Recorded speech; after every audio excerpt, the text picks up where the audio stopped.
In chapter 2697, Mr. Lab, exuding a mix of menace and confidence, addressed Carrie with a calculated tone, offering her a twisted form of solace. He suggested that while he had no personal interest in her grievances, his men could assist her in venting her anger. In return for her cooperation in his schemes, he promised to treat her well and even help her seek revenge on those who had wronged her. Carrie, sensing his power and ambition, asked about his true identity, but he chose to keep it a secret for now, promising she would know eventually. His assurances were reinforced with a sinister touch as he caressed her face and then stood up, instructing two bodyguards to stay and protect her.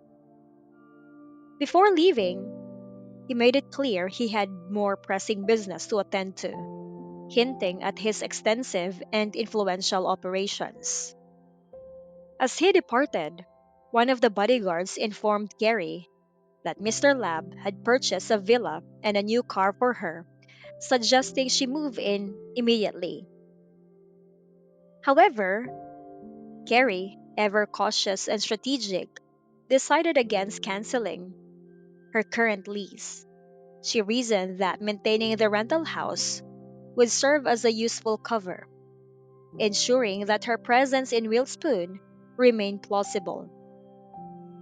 By keeping the rental house active, she could maintain her old identity while adopting a new one to get close to Serenity and Sony.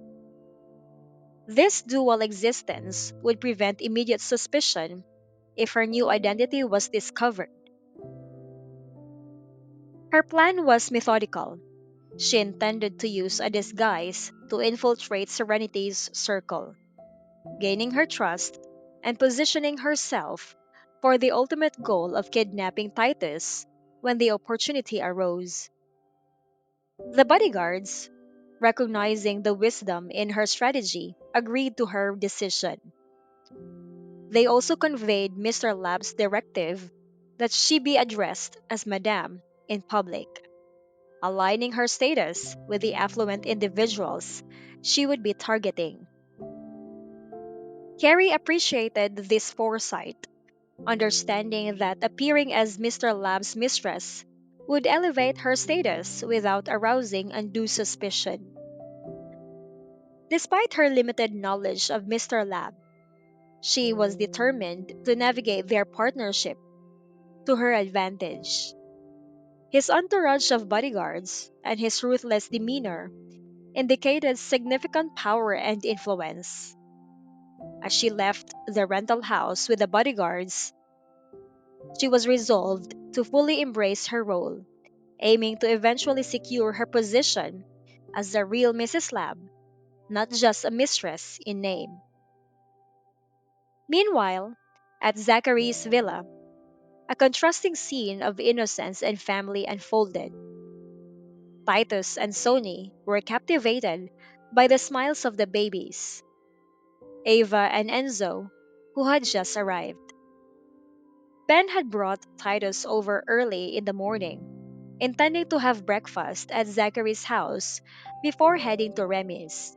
However, their plans changed when Remy sent Jane and the children over, leading to an impromptu gathering at Zachary's house.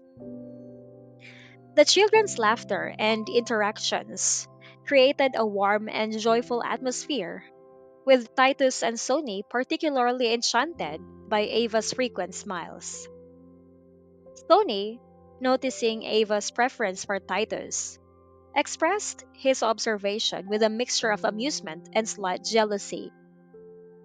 Their innocent exchange underscored the stark contrast between the children's carefree world and the dark, manipulative schemes brewing in the adult world.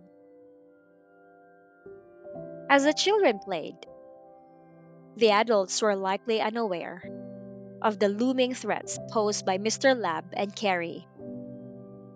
The peaceful scene at Zachary's villa served as a poignant reminder of the innocence at stake.